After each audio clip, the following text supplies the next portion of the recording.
Bonjour à tous, nous nous retrouvons ce matin du 6 juin 2020 pour un nouvel arrêt sur image dédié à la Saviezanne de Marguerite Valette-Gillard, une artiste lumineuse dont la carrière si brève rend la peinture d'autant plus attachante et émouvante. Cette lecture d'œuvre se fait une nouvelle fois online. Il n'était pas possible devant ce petit tableau de nous réunir à Savièse dans l'espace d'art de la commune, tout en respectant les 2 mètres de distance prescrits.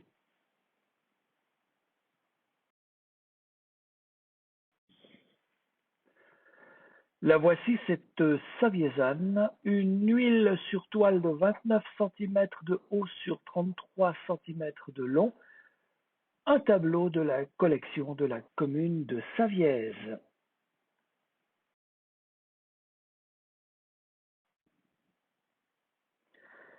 On dispose de très peu de sources sur Marguerite Valette-Gillard, d'abord parce qu'elle meurt très jeune, à 30 ans, avant d'avoir pu connaître la consécration. Ensuite, parce qu'elle est l'épouse d'Édouard Valette, dont la notoriété internationale lui a fait sans doute de l'ombre.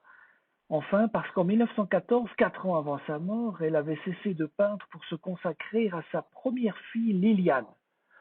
Sa seconde fille, Andrée, viendra au monde 4 mois avant qu'elle ne décède. On peut tout de même se référer d'abord au catalogue raisonné de l'œuvre peinte d'Édouard Valette. Bernard Wider, son auteur, consacre à Marguerite quelques pages et reproduit plusieurs de ses œuvres ainsi que des photographies du couple.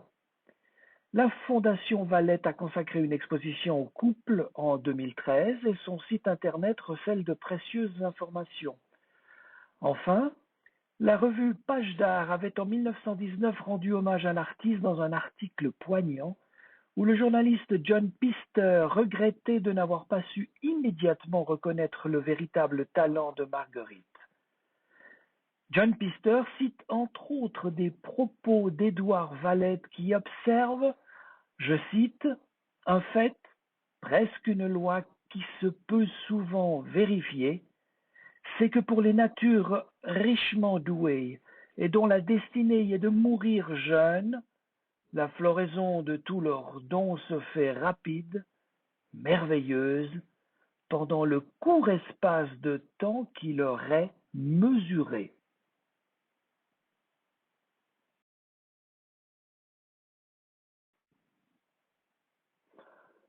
Fille du peintre et professeur de dessin Eugène Gillard, Marguerite Marthe Sarah Gillard baignera sa courte vie durant dans un environnement propice à la peinture. Son frère Ernest, né en 1886, et sa sœur Valentine, 1891-1969, sont peintres eux aussi, et tandis qu'Ernest épouse une femme peintre, non identifiée, que Valentine épouse le peintre William Métain, 1890-1975, Marguerite Gillard épouse quant à elle le peintre Édouard Valette, 1876-1929.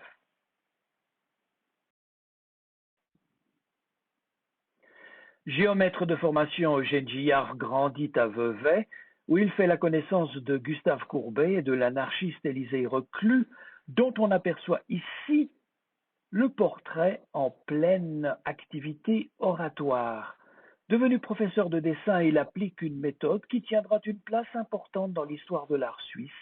Plutôt que de s'astreindre à la seule reproduction de la nature, il faut privilégier le sens de l'initiative, de l'observation et de l'analyse. L'essentiel de ses peintures est composé de portraits et de paysages, les plus réussis ayant été réalisés lors de fréquents séjours à Savièse. Son œuvre méconnue est visible principalement en Valais et à Genève.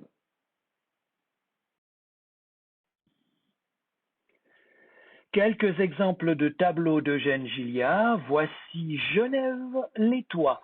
Cette vue de Genève depuis les toits charme par sa minutie, notamment dans le rendu des façades au premier plan, stores entr'ouverts ou fermés, fleurs ou aliments posés sur le rebord de la fenêtre, literie mise à l'air, silhouette d'un petit personnage qui déambule sur le quai de la gare, à proximité d'un wagon de chemin de fer, Tout cela confère de la vie à cette représentation populaire de la ville.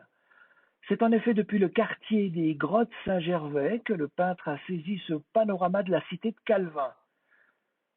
Incontestablement, c'est l'aspect pittoresque et populaire du quartier qui a séduit Henri-Eugène Gilliard, toujours prompt à se tourner du côté des petites gens. Le second plan est davantage estompé, on devine la vieille ville, la cathédrale, ainsi qu'une multitude de toits réduits à l'état de petites taches rouges. Mais tout derrière, cependant, le Salève, proprement eulérien, récupère la netteté du premier plan. Il n'est pas qu'un décor destiné à clore la perspective, il est constitutif de la ville, il la paraphe majestueusement, comme on appose sa signature au bas d'une lettre.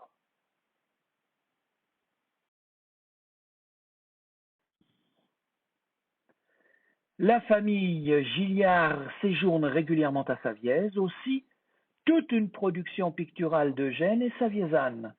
Voici ici Granois, vu depuis la route de Saint-Germain qui y conduit.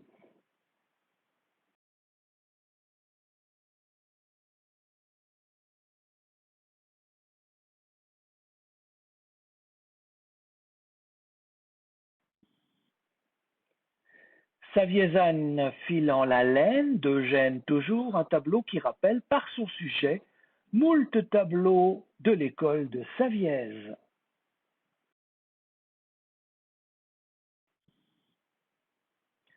Valentine Métain-Gilliard est fille, sœur, belle-sœur et épouse de peintre. Elle s'inscrit à l'école des beaux-arts de Genève, poursuit sa formation à Florence et à l'Académie royale de Bruxelles. Elle se marie avec le peintre William Métain. Ensemble, ils fondent et dirigent à Genève l'école de peinture dite la Renaissance de 1915 à 1944. Elle est très active au sein de la Société suisse des femmes peintres, sculpteurs et décoratrices, dont elle est la présidente centrale de 31 à 34. Les Gilliards séjournant régulièrement en Valais, elle va peindre nombre de paysages et de vues pittoresques autour de Savièse.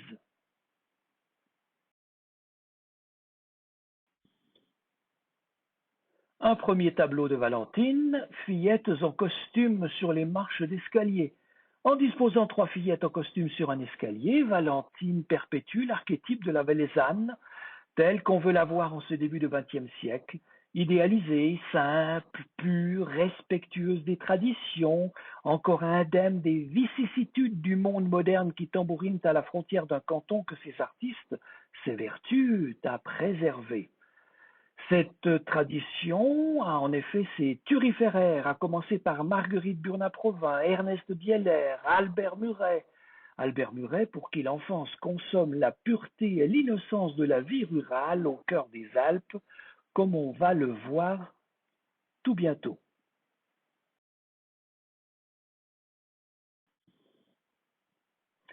Voici à titre d'illustration, tout d'abord à droite, Marion Lhuillet, que Marguerite Burnat-Provins immerge au cœur de la verte nature.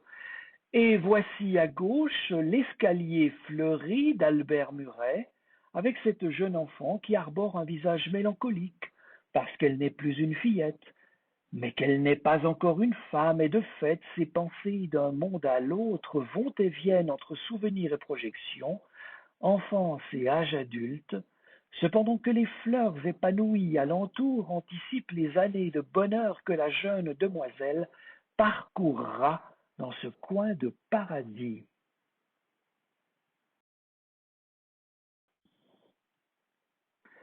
À titre d'illustration toujours, voici les trois jeunes filles d'Ernest Bieler. S'étant positionnées à l'entrée d'un village, elles assument le statut de plénipotentiaires, d'ambassadrices d'un vieux pays dont elles résument, à contrario, la jeunesse et la candeur.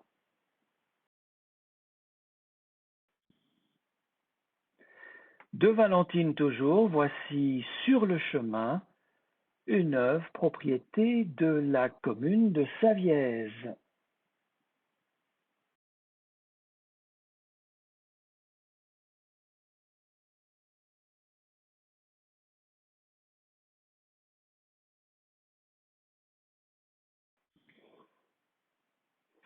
Et coin de village à Lens, toujours de Valentine, une œuvre propriété de la Banque cantonale du Valais.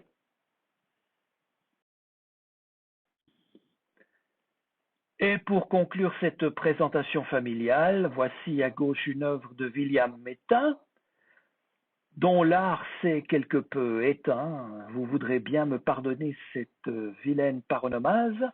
Et à droite, une œuvre d'Édouard Valette dont la notoriété, je l'ai dit, est depuis longtemps consacrée. En d'autres termes, entre les deux, il n'y a pas photo.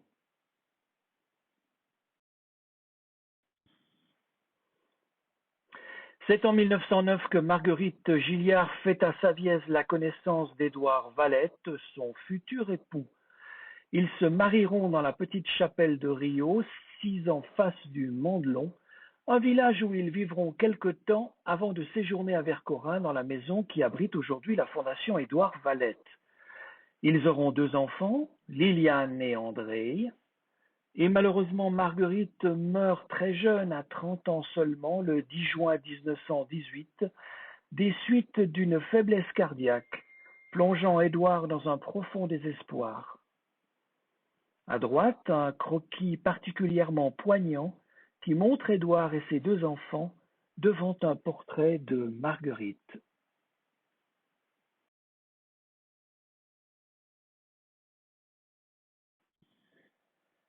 Quelques photos du couple qui se portraiturent l'un l'autre.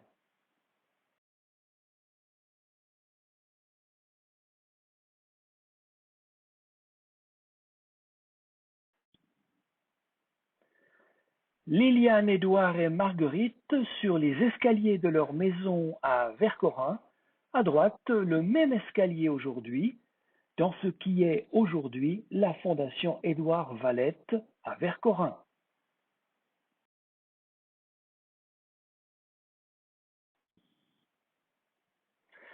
Connu pour ses propos particulièrement misogynes, Charles-Ferdinand Ramus consacre quelques lignes à Marguerite Valette-Gillard, je cite: Mademoiselle Marguerite Gilliard fait preuve d'une vigueur de tempérament qui est rare chez une femme. Mesdames, vous apprécierez. Écrit en 1906, ce commentaire m'intéresse parce qu'il démontre, il prouve que Marguerite Valette-Gillard maîtrisait l'art de peindre avant de connaître son futur époux. Il serait donc parfaitement erroné de prétendre qu'Édouard Valette lui aurait appris le métier. Alors oui, ils ont peint les mêmes motifs. Oui, il est vrai que Marguerite a pu être influencée par Édouard. Toutefois, et c'est l'enjeu de cette présentation, Marguerite avait son style à elle.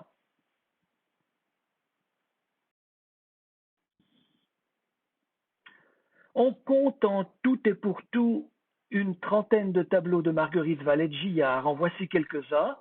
Les 3 premiers sont citadins, les 3 suivants sont valaisans.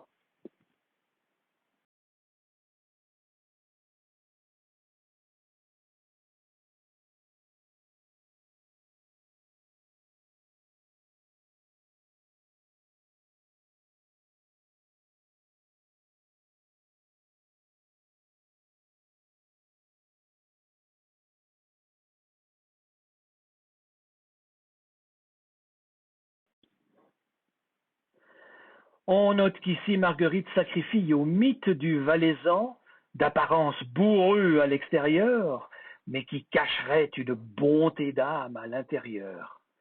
Un mythe auquel sacrifieront tous les peintres ayant séjourné en Valais, à l'exception, nous l'avons dit la dernière fois, d'Alfred Dreyfus.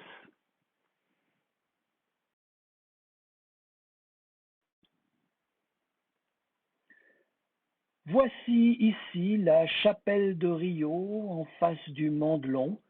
Édouard et Marguerite séjourneront quelque temps à Rio.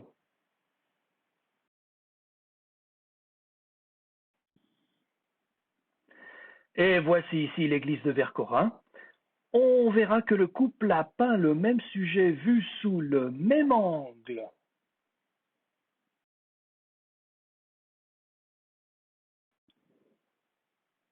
De Marguerite Vallet-Gillard toujours, voici les fillettes à la poupée. On note que les deux fillettes portent un coutin à rayures typique de Savièse avec la ceinture nouée sur le devant.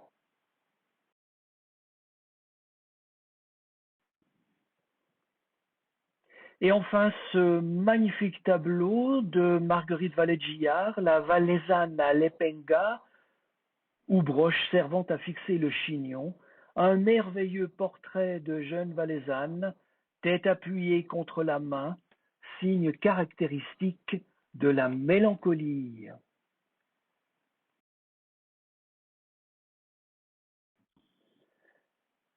Pour conclure cette première présentation, il est important de préciser par conséquent que Marguerite Valette-Gillard a été formée à l'école de son père tout d'abord, qu'elle a suivi une formation parisienne et qu'elle connaît le Valais, qu'elle se rend à Savièse bien avant son mari. Et par conséquent, lorsque Édouard rencontre Marguerite, il ne rencontre pas une débutante, mais bel et bien une femme peintre.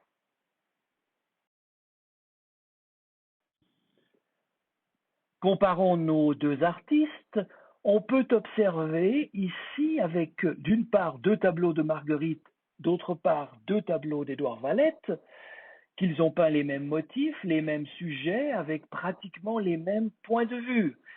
N'était la différence des saisons, on aurait pu se demander s'ils ne peignaient pas de concert. Toutefois, on devine un traitement différent entre les conjoints, comme c'est particulièrement visible avec l'église de Vercorin. Chez Marguerite, on observe un traitement mosaïque du mur de pierre au premier plan, une caractéristique de la jeune femme à laquelle son mari n'a jamais souscrit. Ces comparaisons par juxtaposition de tableaux établis par Bernard Wider sont extrêmement précieuses, qui rendent compte de la sensibilité de chacun. Pour l'Église, Marguerite accentue davantage l'effet de contre-plongée, mais elle coupe le clocher de manière plus brutale qu'Édouard. Édouard, quant à lui, se positionne de manière plus frontale, tandis que Marguerite affectionne une position plus angulaire. Marguerite alloue moins d'importance à l'ouverture trilobée qu'Édouard. En revanche, elle surlignera en bleu les petites croisades au vent tout à gauche, un détail que néglige davantage son mari.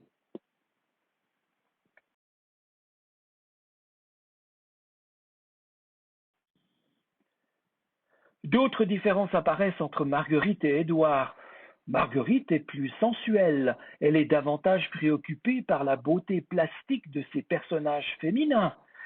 Cependant qu'Édouard nous montre souvent des femmes, allez, disons-le, robustes, voire fortes.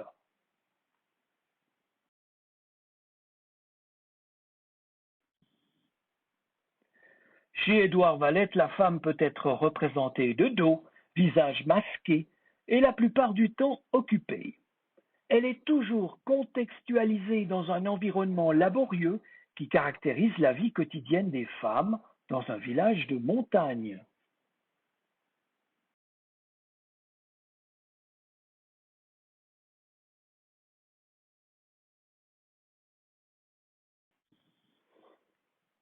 À la différence de Marguerite, qui peut représenter des états d'âme, comme ici la mélancolie, ou alors une facette perdue dans ses pensées, dans ses rêveries.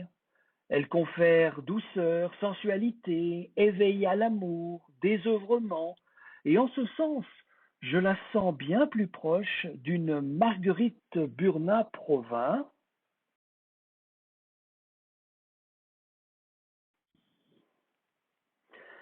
plus proche aussi de certains portraits féminins d'Ernest Bieler. La pudeur, la douceur, la beauté qu'on devine ici chez notre Saviésane rappellent en effet la splendeur de la fille de Roumain d'Ernest Bieler, par exemple.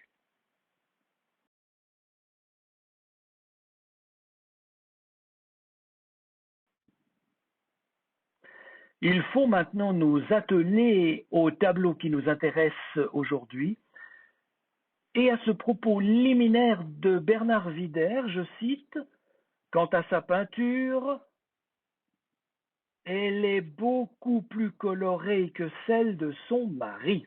Marguerite fait preuve d'une fougue et d'une audace qui ne se rencontrent pas chez Édouard, plus mesuré.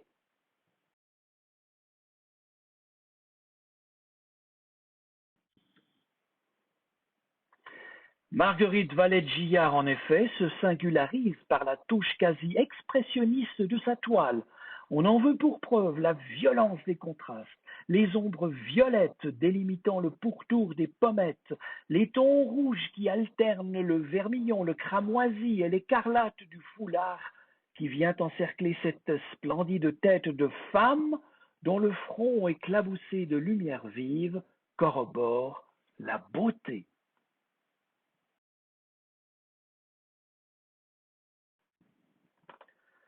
Décomposons et admirons en effet comment Marguerite joue des effets de lumière au moyen d'une palette remarquable, composée de tons violacés, vermillon, jaune solaire, vert de marécage. Tout d'abord, le jaune solaire est lumineux.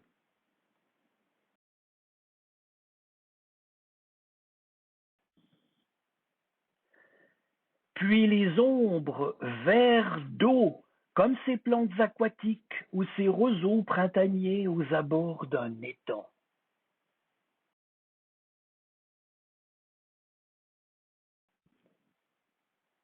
Ou encore ces pommettes violacées, semblables à de la coupe rose.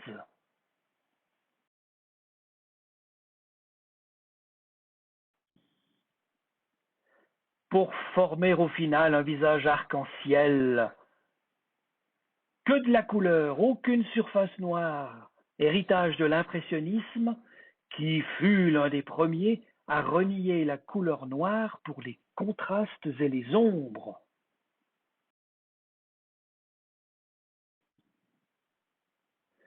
Le tout orné d'une coiffure au cordeau, au brun velouté et profond.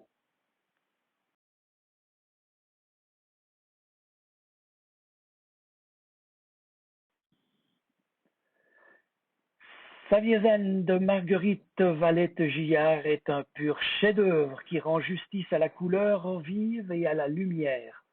Aucun peintre de l'école de Savièse n'aura poussé comme elle l'outrance chromatique et n'aura autant qu'elle magnifié la couleur.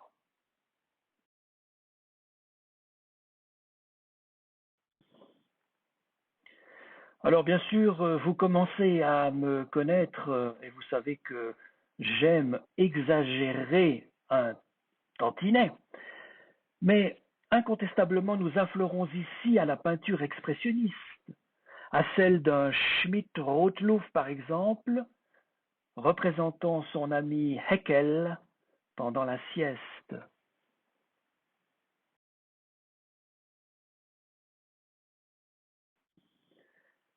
Mais peut-être faut-il aussi rendre hommage à son père, Eugène Gilliard.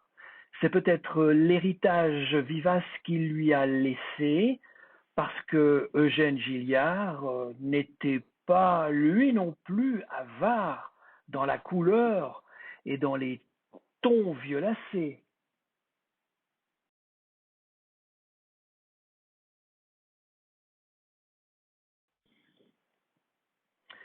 Voilà, c'est ainsi que s'achève ce premier cycle d'arrêt sur image. Nous observons une pause estivale en juillet et en août. Nous reprendrons le collier en septembre, et cette fois, à moins d'une catastrophe que personne n'appelle de ses voeux, ce prochain arrêt sur image s'effectuera en présentiel, comme ils disent. Alors je vous souhaite un très bel été à tous et je vous dis à très bientôt. Merci encore.